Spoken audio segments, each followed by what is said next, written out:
ಸ್ನೇಹಿತರೆ ಎಲ್ಲರಿಗೂ ಕರ್ನಾಟಕದ ಯೂಟ್ಯೂಬ್ ಚಾನಲ್ ಕಡೆಯಿಂದ ಆತ್ಮೀಯವಾದಂಥ ಸ್ವಾಗತ. ಇವತ್ತಿನ ಈ ವಿಡಿಯೋದಲ್ಲಿ RRB group D court case ಏನಾಯಿತು, ಆದರೆ ಎಕ್ಸಾಮ್ ಯಾವಾಗ ನಡಿಬೋದು ಎಲ್ಲ ಸಂಪೂರ್ಣವಾದ ಮಾಹಿತಿ ಇವತ್ತು ಈ ವಿಡಿಯೋದಲ್ಲಿ ನಾವು ನೋಡ್ತಾ ಹೋಗೋಣ. ಇವತ್ತೇನಂತಂದರೆ ಕೋರ್ಟ್ ಕೇಸ್ ಇತ್ತು, ಅಂದರೆ ನವೆಂಬರ್ 4. ಮೊದಲೇನಂತಂದರೆ ಅಕ್ಟೋಬರ್ 30ರಂದು ಅಪ್ಲಿಕೇಶನ್ ಏನೋ ಕೋರ್ಟ್ ಕೇಸ್ ನಡೀತಾ ಇತ್ತು. ಅವತ್ತೇನಂದ್ರೆ ಮಿನಿಮಮ್ 1 ಅವರ್ ಡಿಸ್ಕಷನ್ ನಡೀತು. ಅದರೊಳಗೆ ಪೂರ್ತಿ ಸಂಪೂರ್ಣವಾಗಿ ಮಾಹಿತಿ ಸಲ್ಲಿಸಲಿಕ್ಕಾಗಲಿಲ್ಲ. ಅದಾದಮೇಲೆ ನವೆಂಬರ್ 4 ಅಂತೇಳಿ ಮುಂದೂಡಿದ್ರು. ಓಕೆನಾ. ಇವತ್ತು ನವೆಂಬರ್ 4. ಓಕೆನಾ.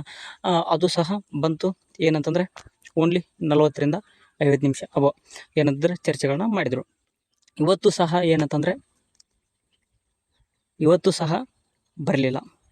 ಏನಾಯಿತು ಅನ್ನೋದ್ರ ಬಗ್ಗೆ ನಾವು ಇವತ್ತಿನ ಈ ವಿಡಿಯೋದಲ್ಲಿ ನೋಡ್ತಾ ಹೋಗೋಣ. ಇನ್ನು ನಮ್ಮ ಚಾನಲ್ಗೆ ಯಾರು ಸಬ್ಸ್ಕ್ರೈಬ್ ಮಾಡ್ಕೊಂಡಿಲ್ಲ ಸಬ್ಸ್ಕ್ರೈಬ್ ಮಾಡ್ಕೊಡ್ರಿ. ನಿಮ್ಮ ಸ್ನೇಹಿತರು ಕೂಡ ಈ ವಿಡಿಯೋವನ್ನು ಶೇರ್ ಮಾಡಿರಿ. ಹಾಗೆ ನಮ್ಮ ಕರ್ನಾಟಕ ಯೋಧ ಅಂತ ಟೆಲಿಗ್ರಾಮ್ ಚಾನಲ್ ಇದೆ, ಅಲ್ಲಿ ಕೂಡ ನೀವು ಬಂದು ಜಾಯ್ನ್ ಆಗ್ಬೋದು. ನೋಡಿ ಸ್ನೇಹಿತರೆ, ಇವತ್ತು RRB group D court case ಬಗ್ಗೆ ನಾವು ನೋಡ್ತಾ ಹೋಗೋದಾದರೆ ಮಿನಿಮಮ್ ಅಂದರೂ 40 ನಿಮಿಷ ಮಾಡಿದರು. ಬಟ್ ಏನಂದರೆ ಸಂಪೂರ್ಣವಾಗಿ ಇವತ್ತು ಸಲ್ಲಿಸ್ಲಿಕ್ಕೆ ಆಗಲಿಲ್ಲ. ಏನಂದರೆ ಬೆಳಗ್ಗೆ 11 ಗಂಟೆ ಅಂತ ಹೇಳಿದ್ರು. ಅದಾದಮೇಲೆ 1 ಗಂಟೆ ಅಂತ ಹೇಳಿದ್ರು. ಯಾಕಂದರೆ ಲಂಚ್ ಮಾಡ್ಕೊಂಬಂದು 1 ಗಂಟೆಗೆ ಡಿಸ್ಕಷನ್ ಮಾಡ್ದಂತೆ ಚರ್ಚೆಗಳು ಮಾಡೋಣ ಅಂತ ಹೇಳಿದ್ರು. ಬಟ್ ಇವತ್ತಾದರೂ ಕಂಪ್ಲೀಟ್ ಮಾಡೋಕ್ಕಾಗಲಿಲ್ಲ.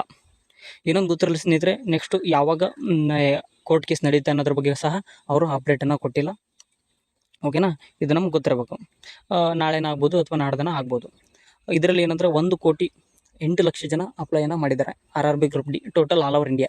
1,08,00,000 ಕುಟುಂಬಸ್ಥರು ಏನಂತಂದರೆ ಈ RRB ಗ್ರೂಪ್ ಡಿ ಏನಂದರೆ ಕಾಯ್ಕೊಂತ ಕುಂತಿದ್ದಾರೆ. ಓಕೆನಾ. ಬಟ್ ಇದು ಏನಾಗುತ್ತೆ ಅನ್ನೋದ್ರ ಬಗ್ಗೆ ನಾವು ಕಾದು ನೋಡ್ಬೇಕಾಗಿದೆ. ಹಾಗಾಗಿ ನಿಮ್ಮ ಸ್ಟಡಿ ನಿರಂತರವಾಗಿರಲಿ. ನೋಡಿ ಸ್ನೇಹಿತರೆ, RRB ಗ್ರೂಪ್ ಡಿ ತುಂಬ್ಕೊಂಡು ಕುಂತಿದ್ದಾರಲ್ಲ, ಓಕೆ ಇಲ್ಲ ಅಂತ ಹೇಳಲ್ಲ.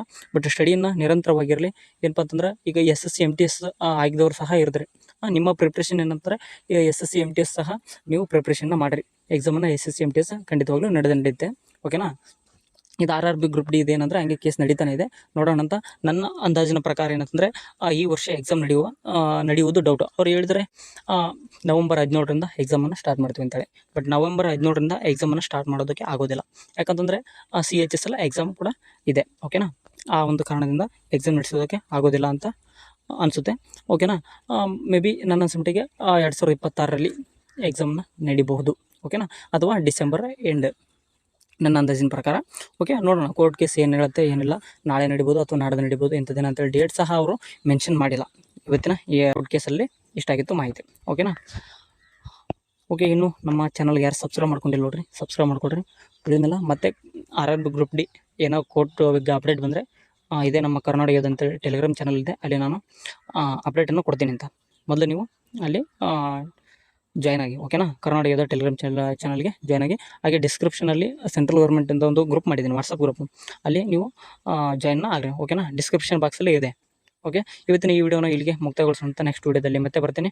ಎಲ್ಲರೂ ಕೂಡ ಧನ್ಯವಾದಗಳು. ಜೈ ಹಿಂದ್. ನಿಮ್ಮ ಸ್ಟಡಿ ನಿರಂತರವಾಗಿರಲಿ.